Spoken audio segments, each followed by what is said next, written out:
नमस्कार सभी बच्चों का स्वागत है आपके आर के एकेडमी 24 चैनल में। आज का जो सेशन है बहुत ही महत्वपूर्ण है और ये सेशन आपका मनोविज्ञान से संबंधित है, यानी सीडीपी से। आपने थंबनेल में देख लिया होगा, ठीक है। देख लेते हैं आज का जो पहला प्रश्न है। पहला प्रश्न है ये आपका अल्फ्रेड बिनेस से संबंधित है, ठीक है। 10 प्रश्न हमने लिया है जो आपके लिए मोस्ट इम्पोर्टेंट प्रश्न है और ये एग्जाम में पूछे जाने वाले हैं आपके सीटेट एग्जाम में, ठीक है। तो पहला प्रश्न हमारा क्या है? पहले प्रश्न में क्या पूछा है कि बुद्धि परीक्षण का जनक किसे माना जाता है? किसे? बुद्धि परीक्षण का जनक किसे माना जाता है? तो पहला ऑप्शन हमारा है, पहला ऑप्शन क्या है? थॉर्नडाइक को, बी है स्पीयरमैन, सी है अल्फ्रेड बिने और डी आपका है वेक्सलर। क्या है? वेक्सलर। तो हमारा जो राइट आंसर है, राइट आंसर हमारा किसके साथ जा रहा है? राइट आंसर हमारा जा रहा है किसके साथ? सी के साथ, ठीक है। सी के साथ जा रहा है। अल्फ्रेड बिने साइमन जो थे ये बुद्धि परीक्षण के जनक माने जाते हैं। तो हमारा जो राइट आंसर है सी के साथ चला जाएगा। अगला प्रश्न, प्रश्न नंबर हमारा दूसरा है। प्रश्न नंबर दूसरे में क्या कहा है कि बिने ने बुद्धि को किस रूप में माना है? बिने मतलब अल्फ्रेड बिने ने बुद्धि को किस रूप में माना है? पहला है स्थिर रूप में, बी है जन्मजात, सी है आपका परिवर्तनीय और डी है आनुवांशिक। क्या है? आनुवांशिक। तो हमारा जो राइट आंसर है, राइट आंसर हमारा किसके साथ जाएगा? राइट आंसर हमारा हो जाएगा सी। क्यों? ये परिवर्तनीय है, ये परिवर्तन होता है, ठीक है। बुद्धि बुद्धि परिवर्तन होती है, इसलिए इसको परिवर्तन माना है। बुद्धि का जो सिद्धांत है या जो किस रूप में माना है? परिवर्तन रूप में माना है। बुद्धि का चेंजेस होता रहता है, ठीक है। अगला प्रश्न देखते हैं, प्रश्न नंबर तीसरा। प्रश्न नंबर 3 में क्या कहा है कि बिने का बुद्धि परीक्षण बिने का बुद्धि परीक्षण किस उद्देश्य से बनाया गया था? पहला है, पहले में कहता है कि प्रतिभाशाली बच्चों के लिए, बी है मानसिक रूप से कमजोर बच्चों की पहचान के लिए और सी है आपका अध्यापकों का चयन। क्या है? अध्यापकों के चयन के लिए, ठीक है। और डी है आपका प्रतियोगी परीक्षा। डी है आपका प्रतियोगी परीक्षा। तो हमारा जो राइट आंसर है क्या जाएगा? राइट आंसर हमारा हो जाएगा मानसिक रूप से। क्या है? मानसिक रूप से कमजोर बच्चों की पहचान करने के लिए बुद्धि परीक्षण का उद्देश्य माना जा रहा है। क्योंकि जो बच्चे एक्टिव हैं, जो बुद्धि से कमजोर नहीं है, उनके लिए तो कोई जरूरी है नहीं। लेकिन जो बच्चे कमजोर हैं, आखिर क्यों कमजोर हैं? क्यों उनका पढ़ने में मन नहीं लगता? क्या उनके याद करने की स्थिति क्या है? ये सारा कुछ क्या है? मानसिक रूप से, जो मानसिक रूप से कमजोर बच्चे हैं उनके लिए यह क्या है? बुद्धि परीक्षण का इन्होंने प्रयोग या उद्देश्य बनाया। ठीक है, हमारा राइट आंसर किसके साथ जा रहा है? बी के साथ चला जाएगा, ठीक। अगला प्रश्न, प्रश्न नंबर हमारा चौथा।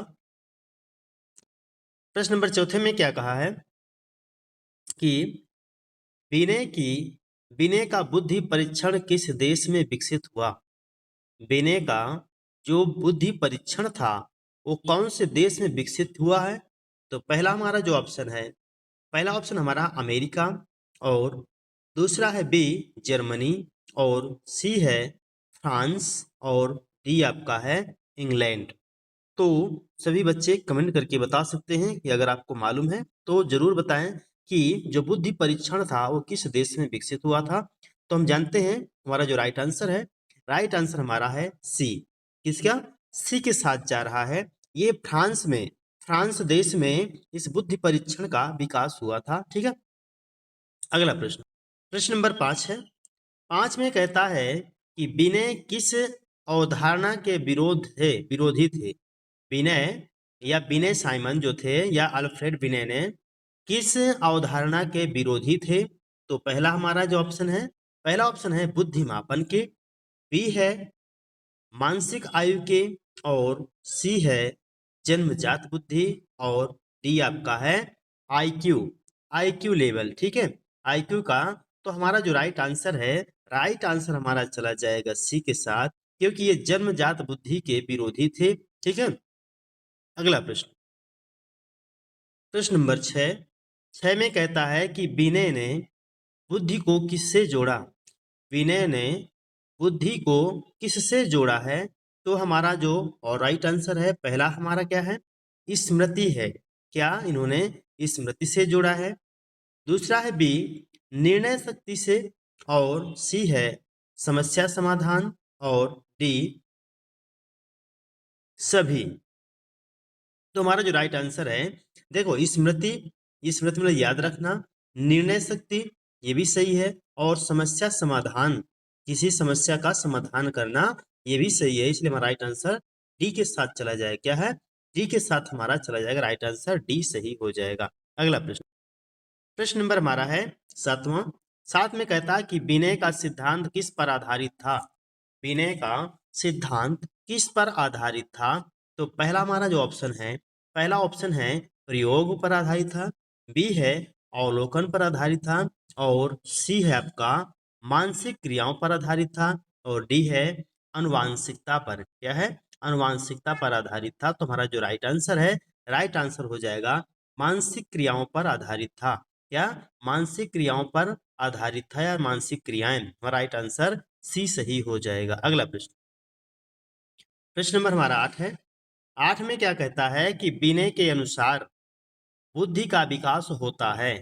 विनय, अल्फ्रेड विनय के अनुसार बुद्धि का विकास होता है किस लिए। पहला है नहीं होता, बी है केवल बचपन में, सी है शिक्षा से, और डी है उम्र से। क्या है, उम्र से। तो हमारा जो राइट आंसर है, राइट आंसर हमारा जा रहा है सी के साथ, क्योंकि शिक्षा से ही, विनय साइमन के अनुसार, विनय अल्फ्रेड विनय के अनुसार बुद्धि का विकास शिक्षा से होता है। किससे, शिक्षा से। कुछ ज्ञान दिया जाए बच्चे को तो उसका जो माइंड है अपडेट करता है, अपग्रेड होता है, इसलिए उसका दिमाग बढ़ता जाता है। इसलिए शिक्षा से, ठीक है, नॉलेज देने से बच्चे का विकास बढ़ता है। कौन सा, बुद्धि विकास बढ़ता है। हमारा राइट आंसर सी के साथ चला जाएगा। अगला प्रश्न, प्रश्न नंबर हमारा 9 है। 9 में कहता है कि विनय का बुद्धि परीक्षण किसने संशोधित किया। विनय का बुद्धि परीक्षण किसने संशोधित किया। तो पहला हमारा जो ऑप्शन है, पहला ऑप्शन कहा है गार्डनर ने, बी है टर्मन ने, और सी है गिलफोर्ड ने, और डी आपका हो जाएगा कैटेल ने। किसने जोड़ा, किसने संशोधित किया था इनके बुद्धि परीक्षण का। तो संशोधन किया था टर्मन ने। क्या है, टर्मन जी ने इनके जो बुद्धि परीक्षण जिन्होंने बनाया, सिद्धांत बनाया था, उन्होंने इसमें संशोधन किया था। तो हमारा राइट आंसर बी के साथ चला जाएगा। अगला प्रश्न, प्रश्न नंबर हमारा 10वां है। 10 में कहता है कि विनय का सिद्धांत किस दृष्टिकोण से जुड़ा है। किस दृष्टिकोण से जुड़ा है। तो पहला ऑप्शन व्यवहारवादी, बी है संज्ञानात्मक, और सी है मनोविश्लेषणात्मक, और डी आपका है मानवतावादी। क्या है, मानवतावादी से जुड़ा है। तो हमारा जो राइट आंसर है, राइट आंसर हमारा हो जाएगा इससे संज्ञानात्मक से। क्या है, संज्ञानात्मक से इनका जो दृष्टिकोण था वो संज्ञानात्मक से जुड़ा था। ठीक है, अगला प्रश्न है। अब यहां से जानते हैं अभी स्पीयरमैन ने यहाँ पे अपने सिद्धांत में क्या दिया है। ठीक है, तो प्रश्न नंबर 11 में है। 11 में कहता है कि द्विकारक सिद्धांत किसने दिया था। क्या है, द्विकारक सिद्धांत किसने दिया। तो पहला हमारा जो ऑप्शन है, पहला ऑप्शन है थर्स्टन ने, बी है स्पीयरमैन, और सी है गार्डनर, और डी है आपका स्टर्नबर्ग ने। क्या है, स्टर्नबर्ग ने। तो हमारा जो राइट आंसर है बी के साथ जाएगा। किसके साथ, बी के साथ, क्योंकि द्विकारक सिद्धांत किसने दिया था, स्पीयरमैन ने। अगला प्रश्न है, प्रश्न नंबर हमारा 12 है। 12 में क्या कहता है कि स्पीयरमैन के अनुसार बुद्धि के कितने कारक होते हैं। क्या है, कितने कारक हैं। तो पहला हमारा है एक, ए का एक, और बी का दो, सी का तीन, और डी का चार। तो कितने कारक होते हैं, स्पीयरमैन के अनुसार दो कारक, कितने द्विकारक उसने भी दिया जो सिद्धांत में, उसमें दो कारक होते हैं, किसके अनुसार, स्पीयरमैन के अनुसार बुद्धि के दो कारक होते हैं। अगला प्रश्न है, अगला प्रश्न देखते हैं। अगला प्रश्न, प्रश्न नंबर 13 है। सभी बच्चे चैनल को सब्सक्राइब कर लें, बेल आइकन को प्रेस कर लें और ज़्यादा से ज़्यादा शेयर करें वीडियो को, ठीक है। जो बच्चे नए आए हैं चैनल को जरूर सब्सक्राइब कर लें, ठीक है। और कमेंट करके सभी बच्चे बताते रहें, अगर आपको जानकारी है तो अपने आप को प्रेजेंट करें, ठीक है, कमेंट के माध्यम से। तो देख लेते 13 प्रश्न को। 13 प्रश्न में है जी का कारक, जी का कारक क्या है, अर्थ है। तो जी का कारक अर्थ है, क्या है, सी है। सी है हमारा विशिष्ट बुद्धि, और बी है, सॉरी, ए है हमारा विशिष्ट बुद्धि, और बी है सामान्य बुद्धि, और सी है सामाजिक बुद्धि, और डी हो जाएगा आपका भावनात्मक बुद्धि। क्या हो जाएगा, भावनात्मक बुद्धि। तो हमारा जो राइट आंसर है, राइट आंसर हमारा बी के साथ जाएगा, जी से जनरल होता है, सामान्य बुद्धि, जनरल जिसे हम कह सकते हैं, जी से जनरल होता है, ठीक है। तो हमारा क्या हो जाएगा, सामान्य बुद्धि, बी ऑप्शन हमारा सही हो जाएगा। अगला प्रश्न, प्रश्न नंबर हमारा 14। प्रश्न नंबर 14 में क्या कहा है कि यश का कारक संबंध है, यश का कारक संबंध है। तो हमारा जो पहला ऑप्शन है, पहला ऑप्शन ए है सभी कार्यों से, बी है विशेष कार्य से, और सी है स्मृति से, और डी आपका है, क्या है, डी आपका है संवेग से, डी है आपका संवेग से। तो हमारा जो राइट आंसर है, राइट आंसर हमारा बी के साथ चला जाएगा, विशेष कार्य, क्या है, विशेष कार्य से, हमारा राइट आंसर बी सही हो जाएगा। प्रश्न नंबर 15। 15 में कहता है कि स्पीयरमैन का सिद्धांत किस पर आधारित है। स्पीयरमैन का जो सिद्धांत है वो किस पर आधारित है। ए में कहा है कि प्रयोग पर आधारित है, बी है कारक विश्लेषण पर आधारित है, और सी है निरीक्षण पर, और डी है आपका साक्षात्कार पर। तो हमारा जो राइट आंसर है, राइट आंसर हमारा हो जाएगा बी, बी के साथ जा रहा है, क्योंकि कारक विश्लेषण है, स्पीयरमैन का जो सिद्धांत है वो कौन सा है, किस पर आधारित है, वो कारक सिद्धांत पर आधारित है। ये सभी बच्चे इस चीज को जरूर जानकारी रखें और याद करके अपने नोटबुक में लिखते जाएं, ये आपके लिए बहुत ही महत्वपूर्ण है। ऐसे ही प्रश्न पूछता है, और जब प्रश्न पूछता है तो हम खो जाते हैं कि क्या लगाएं क्या ना लगाएं, ठीक ठीक है, कौन सा ऑप्शन को हम सही करके आए। तो यहाँ पे जरूर इस चीज को अच्छे से समझने की कोशिश करिएगा। मैं बहुत आसान तरीके से, बहुत ही सरल भाषा में आप लोगों को बता रहा हूँ, ठीक है, ठीक है।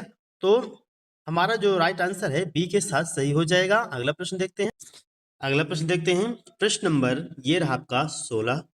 16 में कहता है कि सामान्य बुद्धि होती है, क्या है, सामान्य बुद्धि होती है, क्या होती है, ए है। ए में कहता है कि कार्य विशेष होती है, बी होता है सभी कार्यों में, और सी है आपका केवल पढ़ाई में, और डी है केवल गणित में। तो जो हमारा राइट आंसर है, राइट आंसर हमारा क्या हो जाएगा, राइट आंसर हमारा हो जाएगा क्या, बी, सभी कार्यों में सामान्य बुद्धि होती है, क्या है, सभी कार्यों में सामान्य बुद्धि होती है, सभी कार्यों में, ठीक है। तो हमारा राइट आंसर बी के साथ सही हो जाएगा। प्रश्न नंबर 17। 17 में कहता है कि यश कारक होता है, यश कारक होता है, क्या होता है, पहला है हमारा, पहले में क्या है कि सभी, सभी में समान होता है, बी है जन्मजात होता है, और सी है आपका कार्य के अनुसार होता है, और डी आपका हो जाएगा स्थायी होता है। यस कारक होता है, स्थायी होता है, कार्य के अनुसार होता है, और जन्मजात या सभी में समान होता है। तो हमारा राइट आंसर जो है इसके साथ चला जाएगा, सी के साथ, कार्यों के अनुसार, क्या है, कार्यों के अनुसार ही होता है। हमारा राइट आंसर सी के साथ जाएगा। अगला प्रश्न, प्रश्न नंबर 18। 18 में कहता है कि स्पीयरमैन का सिद्धांत किस प्रकार का है। स्पीयरमैन का सिद्धांत किस प्रकार का है। तो पहला हमारा है एकात्मक है, बी है हमारा द्विकारक है, सी है बहुकारक है, और डी हमारा है त्रियामी है। क्या है? त्रियामी है। तो हमारा जो राइट आंसर है क्या है? राइट आंसर हमारा बी हो जाएगा। स्पीयरमैन ने कितने कारक दिए हैं? कितने कारक हैं उनके? 2 कारक सिद्धांत है उनके। तो हमारा राइट आंसर बी के साथ चला जाएगा। अगला प्रश्न देखते हैं। अगला प्रश्न है प्रश्न नंबर 19 में कहता है कि स्पीयरमैन किस स्कूल से संबंधित थे? स्पीयरमैन किस स्कूल से संबंधित थे? तो पहला हमारा जो ऑप्शन है, पहला ऑप्शन है फ्रांसीसी, बी है अमेरिकी और सी है आपका जर्मन, डी है ब्रिटिश। तो हमारा जो राइट आंसर है, हमारा जो राइट आंसर है क्या हो जाएगा? राइट आंसर हमारा डी हो जाएगा। ये ब्रिटिश स्कूल से संबंधित थे। क्या है? ये ब्रिटिश स्कूल से संबंधित थे। तो हमारा जो ऑप्शन है डी सही हो जाएगा। ठीक है। जो बच्चे चैनल पे नया है सब्सक्राइब कर लें, बेल आइकन को जरूर प्रेस कर लें और ज़्यादा से ज़्यादा वीडियो को शेयर करें। इतना ही आपसे एक हेल्प मांगा जा रहा है। ठीक है। इसके अलावा आपसे कुछ भी नहीं मांगा जा रहा। आप लोगों के लिए इतनी मेहनत किया जा रहा है। ठीक है। तो आप लोगों का कर्तव्य बनता है कि इतना तो होना बिल्कुल स्वाभाविक है। ठीक है। तो सभी बच्चे सब्सक्राइब कर लें और बेल आइकन को प्रेस कर दें और ज़्यादा से ज़्यादा शेयर करें। लेकिन हर एक जो प्रश्न आप देख रहे हैं उसको जरूर कमेंट सेक्शन में जरूर कुछ अपने प्रेजेंटेशन देते रहें। ठीक है। तो हमारा जो राइट आंसर डी के साथ सही हो जाएगा। अगला प्रश्न देखते हैं। ठीक है। प्रश्न नंबर हमारा 20 है। 20 में कहता है कि सीटेट में स्पीयरमैन से प्रश्न किस रूप में आते हैं? किस रूप में आते हैं? ये भी हो जाता है। किस रूप में आते हैं? तो इस प्रश्न को भी जान लेते हैं। पहला है परिभाषा रूप में, बी है सिद्धांत प्लस कारक में और सी है गणना में और डी में कहता है कि प्रयोग में। तो हमारा जो राइट आंसर है बी सही हो जाएगा। सिद्धांत और कारक से संबंधित होता है। क्या है?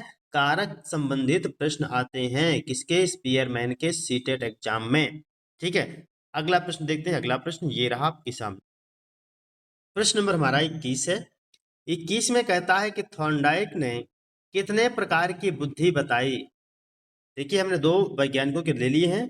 अब वो आपके अल्फ्रेड बिने हैं, दूसरे हो गए आपके स्पीयरमैन और ये तीसरे आपके थॉर्नडाइक महोदय का हम आपके जो थ्योरी है इनकी जो सिद्धांत है उससे संबंधित प्रश्न लिए हैं। तो यहाँ पे ये 10 प्रश्न होंगे। हर एक मैंने जितने भी साइंटिस्ट हैं इन सब के मैंने 10-10 प्रश्न लिए हैं जो आपके 10 प्रश्न में से कोई ना कोई प्रश्न आपके एग्जाम में फंसना बिल्कुल जरूरी है और होगा ऐसा। ठीक है। इनसे तो जरूर पूछता है। ठीक है। तो हमारा जो 21 का प्रश्न है थॉर्नडाइक कितने प्रकार की बुद्धि बताई है? तो पहला हमारा जो ऑप्शन है 2 प्रकार की और बी है 3 और सी है 4 और डी आपका है क्या है? डी आपका है 5 प्रकार का। ठीक है। तो हमारा जो राइट आंसर है थॉर्नडाइक महोदय के अनुसार ये 3 उन्होंने क्या है? 3 बुद्धि बताई थी। 3 बुद्धि सिद्धांत है इनका। ठीक है। तो हमारा राइट आंसर किससे हो जाएगा? तीसरा हो जाएगा। ठीक है। अगला प्रश्न, प्रश्न नंबर हमारा 22 है।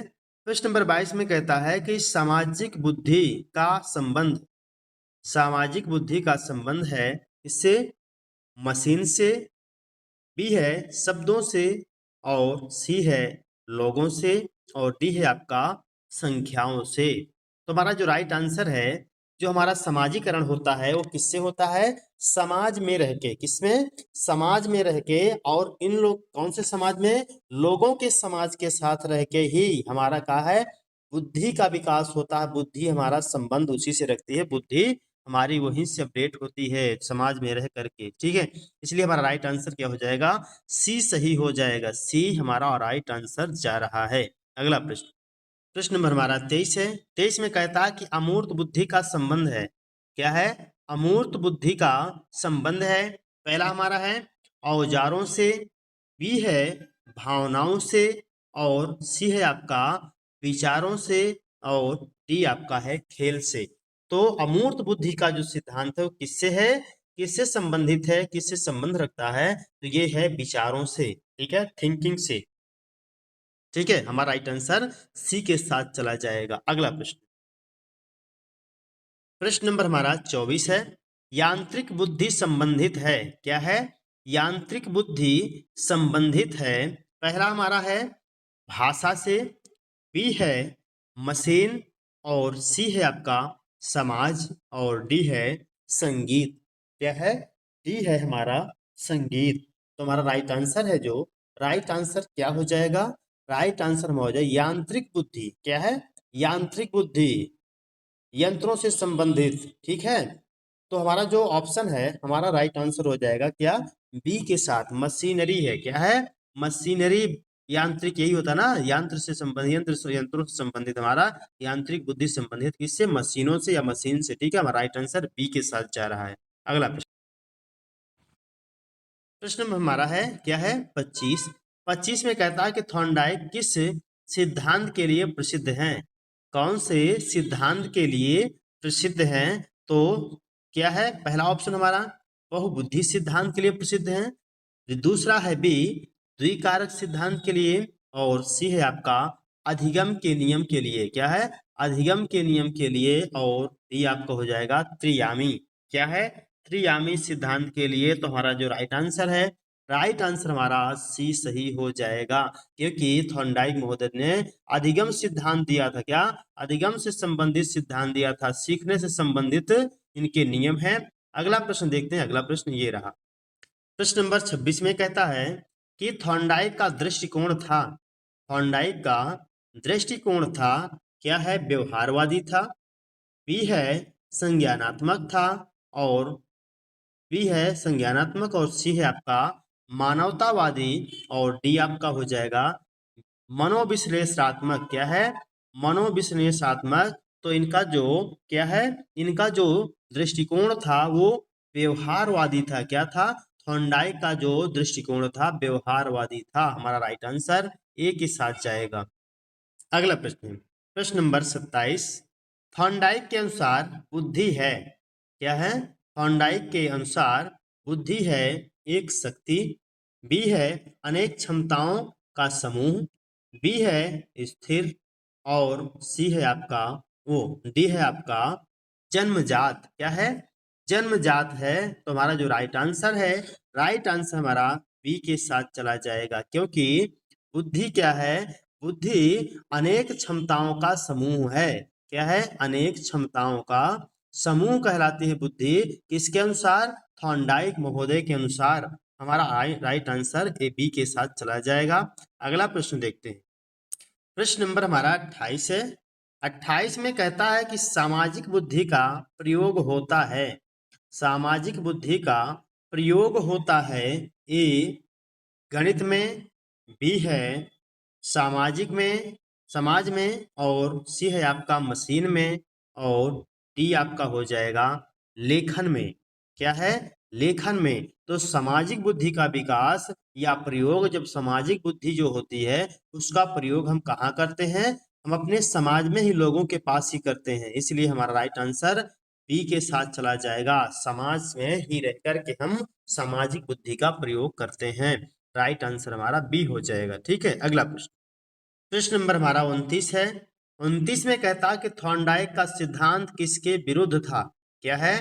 थॉर्नडाइक का जो सिद्धांत था वो किसके विरुद्ध था? तो पहला हमारा ऑप्शन है बहुबुद्धि। क्या है? बहुबुद्धि सिद्धांत के विरुद्ध था। दूसरा है बी एकात्मक बुद्धि सिद्धांत पर विरुद्ध था, और सी है आपका अधिगम, और डी है आपका प्रयोग। क्या है? प्रयोग। तो हमारा जो राइट आंसर है, राइट आंसर हमारा बी सही हो जाएगा। एकात्मक बुद्धि, एक बुद्धि के लिए, ठीक है, एक तरफा बुद्धि के लिए इनका जो सिद्धांत था वो थॉर्नडाइक ने इस बुद्धि के विरुद्ध थे। इसके एकात्मक बुद्धि के लिए विरुद्ध थे, इनका विरोध कर रहे थे एकात्मक बुद्धि का। ठीक है, हमारा राइट आंसर बी सही हो जाएगा। प्रश्न नंबर हमारा 30 में है। इसमें कहता है कि सीटेट में थॉर्नडाइक से प्रश्न किस रूप में आते हैं? थॉर्नडाइक से संबंधित जो प्रश्न आते हैं वो किस रूप में आते हैं? तो पहला है प्रकार पहचान, बी है गणना, और सी है चित्र, और डी आपका है केस स्टडी। क्या है? Case study. तो हमारा जो राइट आंसर है ए के साथ चला जाएगा, पहचान पर आधारित होते हैं इनके। क्या है? इनके जो थ्योरी है, जो इनका सिद्धांत है वो क्या है? प्रकार और पहचान पर। क्या है? किस प्रकार कर उसकी पहचान पर आधारित इनसे प्रश्न पूछे जाते हैं। ठीक है, अगला प्रश्न देखते हैं। प्रश्न नंबर हमारा क्या है 31। 31 में कहता है कि बहुबुद्धि सिद्धांत किसने दिया। बहुबुद्धि सिद्धांत किसने दिया, तो ए है गार्डनर ने, बी है गिलफोर्ड ने, और सी है थर्स्टन ने, और डी आपका है स्टर्नबर्ग ने। क्या है, स्टर्नबर्ग ने।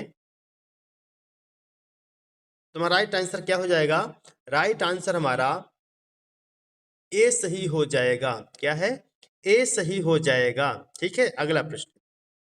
प्रश्न नंबर हमारा है 32। 32 में कहता है कि गार्डनर ने प्रारंभ में कितनी बुद्धियां बताई।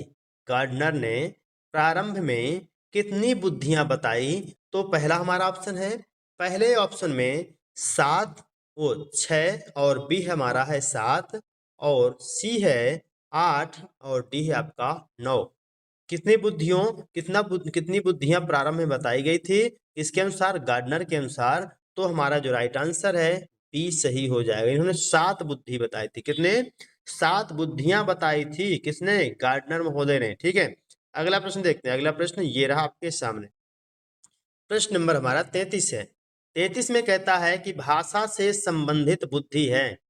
भाषा से संबंधित बुद्धि है।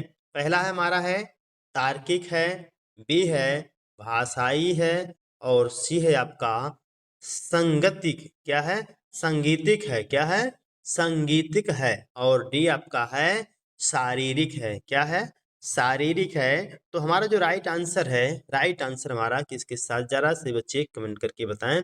तो राइट आंसर हमारा बी के साथ चला जाएगा। भाषा से संबंधित है भाषाई बुद्धि। क्या है, भाषाई बुद्धि। हमारा राइट आंसर बी के साथ चला जाएगा। अगला प्रश्न है प्रश्न नंबर 34। 34 में क्या कहता है कि स्वयं को समझने की बुद्धि कहलाती है।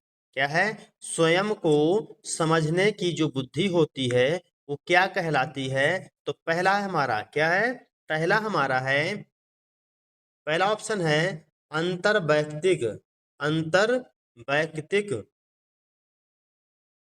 बी है अंतर्वैयक्तिक, और सी है आपका सामाजिक, और डी है आपका संवेगात्मक। क्या है, संवेगात्मक। तो हमारा जो राइट आंसर है, देखिए अंतर्वैयक्तिक दोनों शब्द लिखे, ये दोनों है, लेकिन ये जो ए शब्द है, ए में है, ये है, क्या है, ये गलत शब्द लिखा हुआ है। ठीक है, इसीलिए वो सही नहीं होगा। इसलिए हमारा राइट आंसर बी के साथ जा रहा है। किसके साथ, बी के साथ चला जाएगा। ये गलत है और ये भी आपका गलत है, ये भी गलत है। राइट आंसर हमारा किसके साथ, बी के साथ चला जाएगा। अंतर्वैयक्तिक, स्वयं को समझने की बुद्धि क्या कहलाती है, अंतर्वैयक्तिक, अपने मन के आंतरिक भाव को जानना। ठीक है, अगला प्रश्न देखते हैं। अगला प्रश्न हमारा ये रहा। प्रश्न नंबर हमारा 35 है। 35 में कहता है कि दूसरों को समझने की बुद्धि, दूसरों को समझने की बुद्धि है। क्या है, पहला है अंतर्वैयक्तिक, और बी है हमारा है तार्किक, और सी है अंतर्वैयक्तिक, और डी आपका है प्राकृतिक। क्या है, प्राकृतिक। तो हमारा जो राइट आंसर है,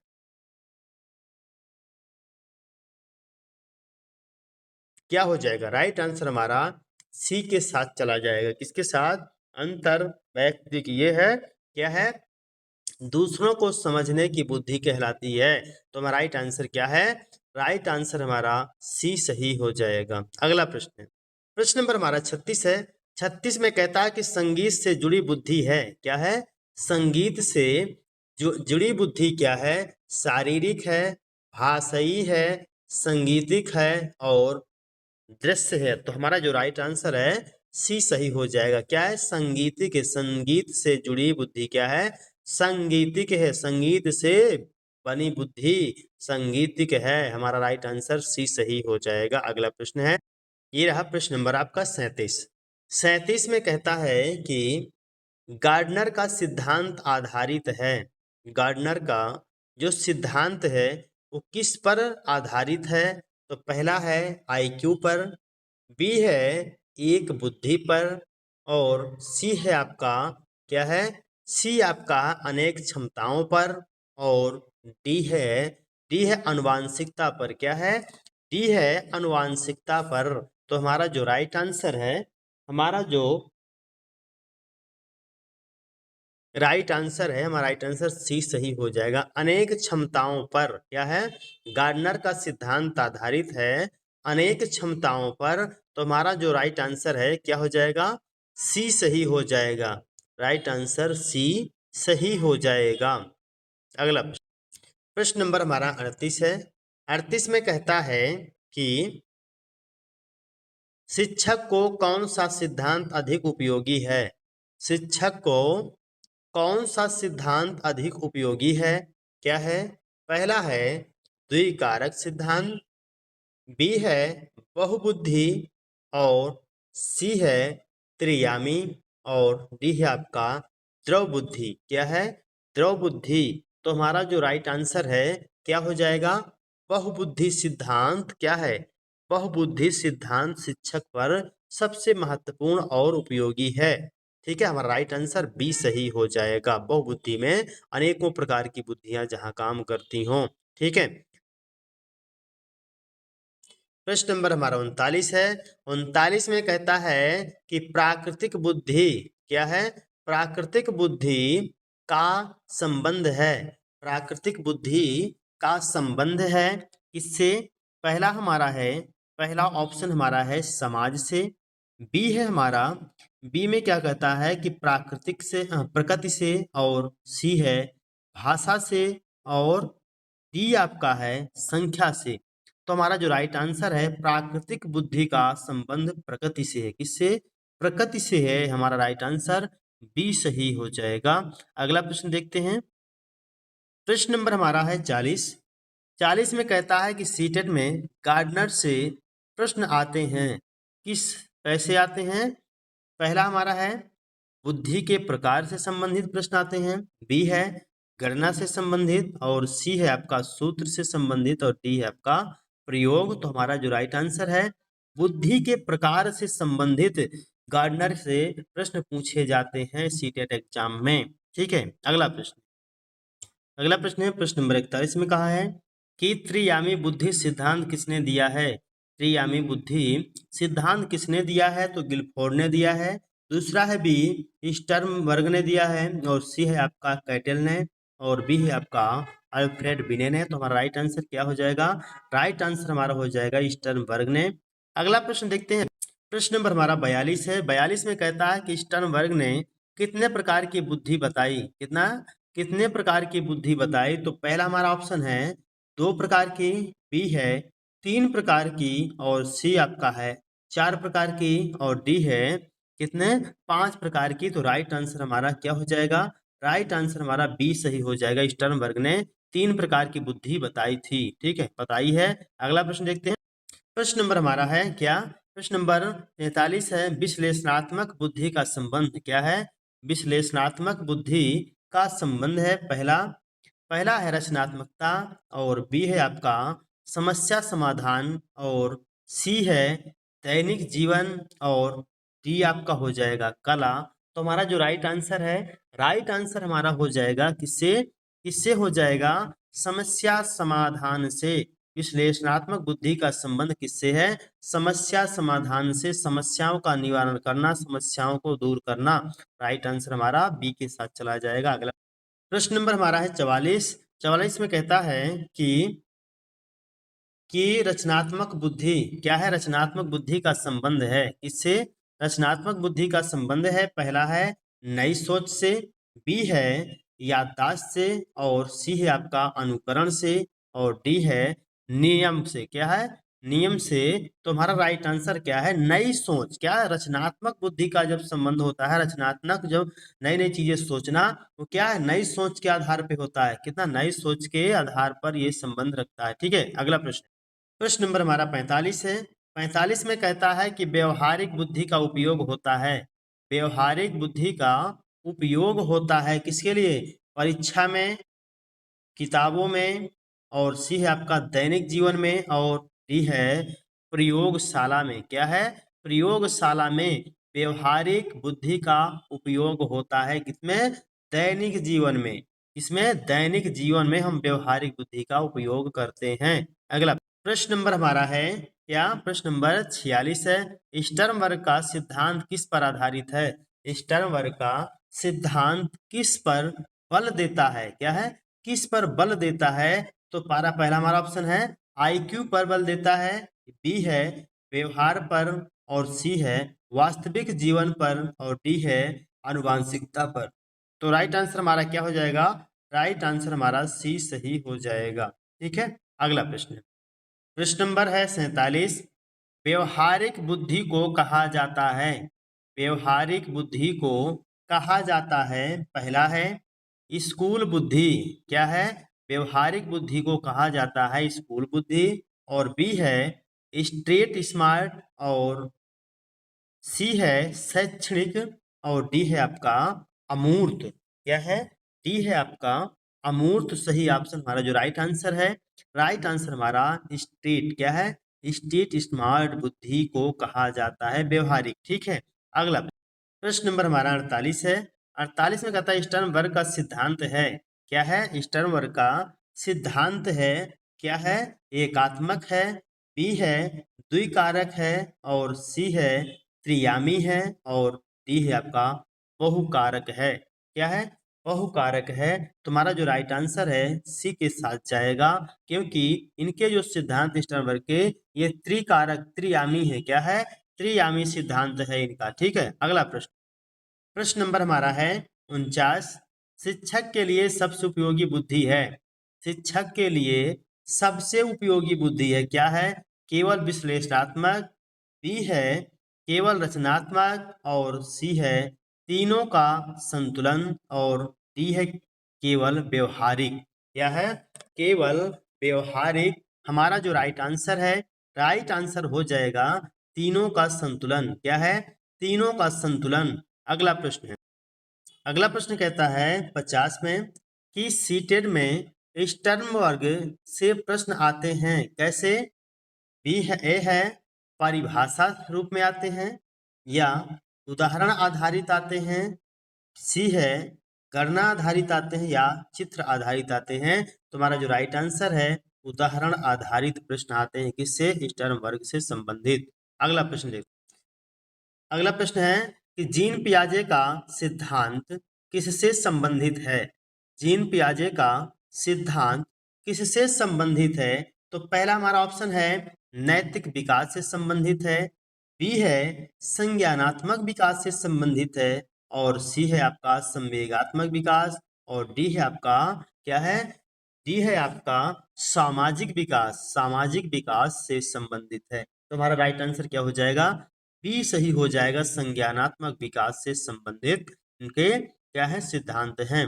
अगला ये अगला प्रश्न, प्रश्न कहता है कि पियाजे के अनुसार संज्ञानात्मक विकास के कितने चरण हैं? क्या है? संज्ञानात्मक विकास के कितने चरण हैं? तो पहला ऑप्शन है हमारा है 3 चरण है, बी है 4 चरण है, और सी है आपका क्या है? सी है आपका 5 चरण है, और डी है आपका 6 चरण है। तो हमारा जो राइट आंसर है, राइट आंसर सही हो जाएगा हमारा किसका? हमारा राइट आंसर सही हो जाएगा चौथा, क्योंकि संज्ञानात्मक विकास के जो चरण हैं वो क्या है? 4 हैं। कौन कौन से हैं? एक है आपका संवेदी गामक, और एक है अमूर्त, और एक है मूर्त, और एक हो जाता है संज्ञानात्मक। तो हमारा राइट आंसर चौथा सही हो जाएगा, बी के को चौथा सही हो, बी ऑप्शन सही है हमारा। ठीक है, अगला प्रश्न देखते हैं। प्रश्न नंबर हमारा अगला है, कहता है कि 0 से 2 वर्ष की अवस्था कहलाती है। क्या है? 0 से, यानी 0 का मतलब कि जन्म से 2 वर्ष तक की अवस्था कहलाती है। क्या है? पूर्व संक्रियात्मक अवस्था, और बी है संवेदी प्रेरक अवस्था, और सी है मूर्त। क्या है? मूर्त संक्रियात्मक अवस्था, और डी हो जाएगी आपका औपचारिक संक्रियात्मक अवस्था। तो हमारा जो राइट आंसर है, राइट आंसर हमारा हो जाएगा क्या? बी के साथ संवेदी प्रेरक अवस्था, संवेदी प्रेरक अवस्था, और आपका अमूर्त संज्ञा, अमूर्त हो जाएगा, मूर्त हो जाएगा। तो ये हमारा क्या है, संवेदी प्रेरक अवस्था होती है। कौन सी? 0 से 2 वर्ष की अवस्था कहलाती है संवेदी प्रेरक अवस्था। ठीक है, अगला प्रश्न हमारा है, प्रश्न नंबर हमारा ये रहा। प्रश्न नंबर चौथा में कहता है कि वस्तु स्थायित्व यानी ऑब्जेक्ट परफॉर्मेंसेस, ठीक है, परमानेंस किस अवस्था में विकसित होता है? तो हमारा जो पहला ऑप्शन है, पहला ऑप्शन है हमारा है पूर्व संक्रियात्मक अवस्था, हाँ, पूर्व संक्रियात्मक, और बी है मूर्त संक्रियात्मक, और सी है आपका संवेदी प्रेरक, और डी है आपका औपचारिक संक्रियात्मक। क्या है? औपचारिक संक्रियात्मक। तो हमारा राइट आंसर क्या हो जाएगा? स्थायी, क्या वस्तु स्थायित्व, तो यह हो जाएगा हमारा राइट आंसर किसके साथ? संवेदी प्रेरक। अगला प्रश्न, प्रश्न नंबर हमारा अगला है, संरक्षण की अवधारणा या कंजर्वेशन किस अवस्था में आती है? अवधारणा किस अवस्था में आती है? तो हमारा जो पहला ऑप्शन है, पहला ऑप्शन है संवेदी प्रेरक, बी है पूर्व संक्रियात्मक, और सी है आपका पूर्व संक्रियात्मक, क्या मूर्त संक्रियात्मक अवस्था, और डी आपका हो जाएगा औपचारिक, औपचारिक संक्रियात्मक अवस्था। तो हमारा जो राइट आंसर है, राइट आंसर हमारा हो जाएगा सी। क्या है? राइट आंसर हमारा सी हो जाएगा, मूर्त संक्रियात्मक अवस्था या मूर्त संक्रियात्मक। ठीक है, हो जाएगा हमारा राइट आंसर कंजर्वेशन। ठीक है, अगला प्रश्न देखते हैं। प्रश्न नंबर हमारा अगला है, अहम केंद्रिता। क्या है? अहम केंद्रिता किस अवस्था की विशेषता है? क्या है? अहम केंद्रिता अवस्था क्या है? एगोसेंट्रिज्म की अवस्था विशेषता है। क्या? पहला हमारा है ए संवेदी प्रेरक। क्या है? संवेदी प्रेरक, और बी है आपका पूर्व संक्रियात्मक, पूर्व संक्रियात्मक, और सी है आपका मूर्त संक्रियात्मक, और डी है आपका औपचारिक संक्रियात्मक। क्या है? औपचारिक संक्रियात्मक। तो हमारा जो राइट आंसर है, राइट आंसर हो जाएगा बी के साथ, वो सी के साथ चला जाएगा, मूर्त संक्रियात्मक अवस्था। क्या है? मूर्त संक्रियात्मक अवस्था। अगला प्रश्न देखते हैं, अगला प्रश्न ये रहा, प्रश्न नंबर 7, अमूर्त, सॉरी इसमें जो मैंने इसमें जो सीरियल नंबर है, ये सीरियल नंबर आउट है, लेकिन आपके प्रश्न एक ही सब सही है। ठीक है, इसमें आपको सीरियल नंबर नहीं देखना है। ठीक है, तो इसमें अमूर्त चिंतन का क्या है? अमूर्त चिंतन की क्षमता विकसित होती है किसमें? अमूर्त चिंतन की जो क्षमता होती है किसमें विकसित होती है? मूर्त संक्रियात्मक अवस्था में, बी है, और बी में क्या होता है कि पूर्व संक्रियात्मक। क्या है? पूर्व संक्रियात्मक अवस्था में, और बी है सी है आपका औपचारिक संक्रियात्मक अवस्था। क्या है? सी में कहता है कि औपचारिक संक्रियात्मक अवस्था, और डी है आपका संवेदी अवस्था। क्या है? संवेदी अवस्था। तो हमारा राइट आंसर क्या हो जाएगा? राइट आंसर सी सही हो जाएगा। औपचारिक, क्या है?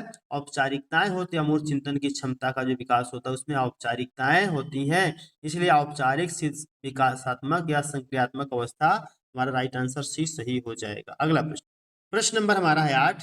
प्रश्न नंबर 8 में कहता है कि समायोजन या एकोमेंडेशन, एकोमेंडेशन का अर्थ होता है क्या? पहला है पुराने अनुभवों में नए जोड़ना, बी है नई परिस्थिति के अनुसार ढलना, और सी है याददाश्त बढ़ाना, और डी हो जाएगा आपका, डी हो जाएगा आपका कि अभ्यास करना। क्या हो जाएगा? अभ्यास करना। तो हमारा जो राइट आंसर है, राइट आंसर हो जाएगा नई परिस्थितियों के, क्या है? नई परिस्थितियों के अनुसार ढलना। जिस हिसाब से जैसा एनवायरनमेंट हो, सामाजिक हो या पर्यावरणीय जैसा भी स्थिति हो, वहाँ पे हमें उसी के अनुसार ढलना, नई चीजों के साथ ढलना होता है। यही क्या होता? समायोजन कहलाता है, यही कहलाता है एकोमोडेशन। क्या है? एकोमोडेशन कहलाता है। हमारा राइट आंसर बी सही हो जाएगा। अगला प्रश्न, अगला प्रश्न है, प्रश्न कहता है कि आत्मसातीकरण। क्या है? आत्मसातीकरण का अर्थ होता है जिसे हम एस्मिलेशन कहते हैं, एस्मिलेशन कहते हैं। क्या है? एस्मिलेशन कहते हैं। हमारा राइट पहला ऑप्शन है हमारा, पहला ऑप्शन हमारा है नई जानकारी को पुराने ढांचे में शामिल करना, आत्मसातीकरण या एस्मिलेशन। क्या कहता रहा है कि स्वयं सॉरी नई जानकारी को पुराने ढांचे में ढालना, और बी है आपका व्यवहार बदलना, और सी है सीखना छोड़ना, और डी है आपका भूल जाना। तो राइट आंसर हमारा क्या हो जाएगा? नई जानकारियों के साथ पुराने ढांचों को जोड़ना। क्या है? नई जानकारियों को पुराने स्थितियों के अनुसार पुराने ढांचों के साथ जोड़ना। राइट आंसर हमारा ए सही हो जाएगा। अगला प्रश्न देखते हैं। प्रश्न नंबर हमारा है ये, प्रश्न नंबर हमारा क्या कहता है? 10 में कहता है पियाजे के अनुसार बच्चा, क्या है? पियाजे के अनुसार बच्चा सीखता है क्या? ए है अनुकरण से, बी है दंड से, सी है सक्रिय अन्वेषण से, और डी है आपका पुरस्कार से। तो हमारा राइट आंसर क्या हो जाएगा? राइट आंसर हमारा सी सही हो जाएगा। क्यों? क्योंकि बच्चा जब सक्रिय होता है, अन्वेषण का मतलब होता है खोज करता है, या छोटा वैज्ञानिक भी उसको कहा गया है, तो वो क्या करता है? सक्रिय होकर उन चीजों के विषय में अन्वेषण करता है, खोज करता है। इसलिए हमारा राइट आंसर सक्रिय जीन पियाजे के अनुसार इसको छोटा वैज्ञानिक भी, नन्हा वैज्ञानिक भी कहा गया है, छोटे बच्चे को। इसलिए हमारा राइट आंसर क्या हो जाएगा? सी सही हो जाएगा। अगला प्रश्न देखते हैं। प्रश्न नंबर हमारा अगला है, कोहल वर्ग का सिद्धांत किससे संबंधित है? कोहल वर्ग का सिद्धांत किससे संबंधित है? तो पहला हमारा है क्या बुद्धि से संबंधित है, बी है नैतिक विकास से संबंधित है, और सी है आपका भावनात्मक विकास से, और डी है आपका भाषा विकास से संबंधित है। तो बताइए हमारा राइट आंसर किसके साथ जा रहा है? राइट आंसर हमारा बी के साथ जा रहा है, क्योंकि कोहल वर्ग ने नैतिक विकास का सिद्धांत दिया था। किसका? नैतिकता का सिद्धांत दिया था। हमारा राइट आंसर क्या हो जाएगा?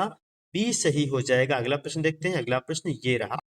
प्रश्न नंबर हमारा है अगला, प्रश्न नंबर कहता है कि कोहल वर्ग ने नैतिक विकास के कितने स्तर बताए थे?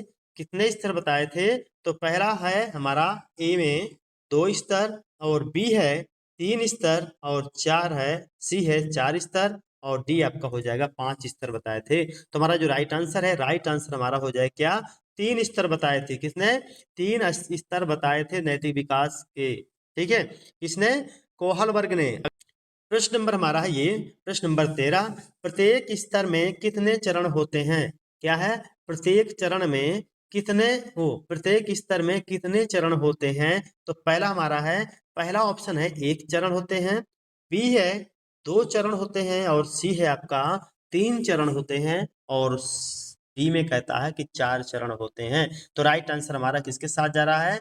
राइट आंसर हमारा हो जा रहा है बी के साथ जा रहा है, क्योंकि प्रत्येक स्तर में 2 चरण होते हैं। कितने? 2 चरण होते हैं। राइट आंसर हमारा क्या हो जाएगा? बी सही हो जाएगा। अगला प्रश्न, प्रश्न नंबर हमारा 14 है। 14 में कहता है कि दंड से दंड से बचने के लिए सही व्यवहार करना किस स्तर की विशेषता बताता है या विशेषता है? तो हमारा है, पहला हमारा है कि परंपरागत, क्या है? परंपरागत, बी है उत्तर परंपरागत, और सी है पूर्व परंपरागत, और डी हो जाएगा हमारा सामाजिक। क्या है? सामाजिक परंपरागत। तो हमारा जो राइट आंसर है, राइट आंसर हमारा हो जाएगा क्या? सी के साथ चला जाएगा, क्योंकि दंड से बचने के लिए सही व्यवहार करना किस स्तर की विशेषता है? तो ये हो जाती है पूर्व परंपरागत। क्या है? पूर्व परंपरागत। हमारा राइट आंसर सी सही हो जाएगा। प्रश्न नंबर हमारा है, प्रश्न नंबर हमारा ये रहा। प्रश्न नंबर 15 में कहता है कि समाज के नियमों को मानना किस स्तर पर आता है? समाज के नियमों को मानना किस स्तर पर आता है? तो पहला हमारा है समाज आता है पूर्व परंपरागत में आता है, बी है परंपरागत, और सी है उत्तर परंपरागत, और डी आपका हो जाएगा व्यक्तिगत। तो हमारा राइट आंसर क्या है?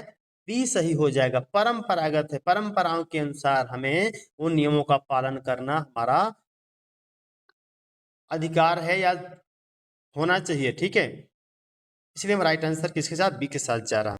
प्रश्न नंबर हमारा है 16। 16 में कहते हैं नैतिक निर्णय विवेक के आधार पर लेना किस स्तर पर आता है? तो पहला हमारा पूर्व परंपरागत, और बी है परंपरागत, और सी हो जाएगा आपका उत्तर परंपरागत और डी हो जाएगा क्या, सामाजिक। तो नैतिक निर्णय विवेक रूप में, विवेक के आधार पर कोई निर्णय लेना ही क्या कहलाता है, उत्तर परंपरागत के स्तर में आता है। ठीक है, अगला प्रश्न नंबर हमारा है 17। अच्छा बच्चा बनने की इच्छा किस चरण से संबंधित है, किस चरण से संबंधित है। तो पहला हमारा है दंड आज्ञाकारिता, और बी है हमारा है स्वार्थ, और सी है अच्छा बालक अभिन्यास, और डी आपका हो जाएगा कानून व्यवस्था। तो हमारा जो राइट आंसर है अच्छा बालक अभिन्यास, राइट आंसर हमारा हो जाएगा।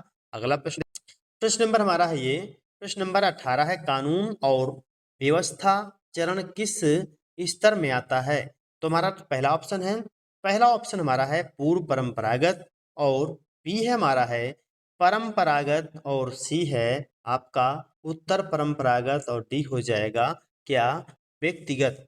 तो सभी बच्चे अगर चैनल पे नए आए हैं तो चैनल को सब्सक्राइब कर लें, बेल आइकन को प्रेस कर लें, और जरूर जो बच्चे रेगुलर क्लास में आते हैं तो जरूर वीडियो को शेयर कर दिया करें, शेयर जरूर करें। ठीक है, जो रेगुलर है या जो रेगुलर नहीं जो आ जाए हैं वो जरूर वीडियो को शेयर कर दें। ठीक है, सही बच्चे इतनी कोशिश करके देखा करें। ठीक है, और कमेंट जरूर किया करें, अपने आप को प्रेजेंट करना बहुत जरूरी है। ठीक है, तो हमारा राइट आंसर क्या है, राइट आंसर हमारा बी के साथ चला जाएगा, परंपरागत। क्या है, कानून और व्यवस्था चरण किस स्तर में आता है, परंपरागत में आता है। ठीक, प्रश्न नंबर हमारा 19 है कोहल वर्ग का सिद्धांत किस पर आधारित है, कोहल वर्ग का सिद्धांत किस पर आधारित है। पहला है व्यवहार, बी है नैतिक तर्क, और सी है आपका क्या, भावना, और डी आपका हो जाएगा दंड पर। तो हमारा जो राइट आंसर है, राइट आंसर हमारा क्या हो जाएगा, राइट आंसर नैतिक तर्क पर। क्या है, कोहल वर्ग का सिद्धांत के किस आधारित है, किस पर आधारित है, नैतिक तर्क पर। अगला प्रश्न, प्रश्न कहता है कि सीटेट में कोहल वर्ग से प्रश्न किस रूप में आते हैं। सीटेट में कोहल वर्ग से संबंधित किस टाइप के प्रश्न आते हैं। तो पहला है हमारा परिभाषा से संबंधित, बी है उदाहरण आधारित आते हैं, और सी है आपका गणना, और डी आपका हो जाएगा चित्र। तो हमारा राइट आंसर क्या हो जाएगा, उदाहरण आधारित कोहल वर्ग से संबंधित प्रश्न आते हैं, इसलिए हमारा राइट आंसर बी सही हो जाएगा। सही बच्चे जरूर वीडियो को ज़्यादा से ज़्यादा शेयर करें, जो बच्चे नया है कमेंट करें, लाइक करें, शेयर करें। मिलते हैं अगले क्लास के साथ। नमस्कार, जय हिंद, जय भारत।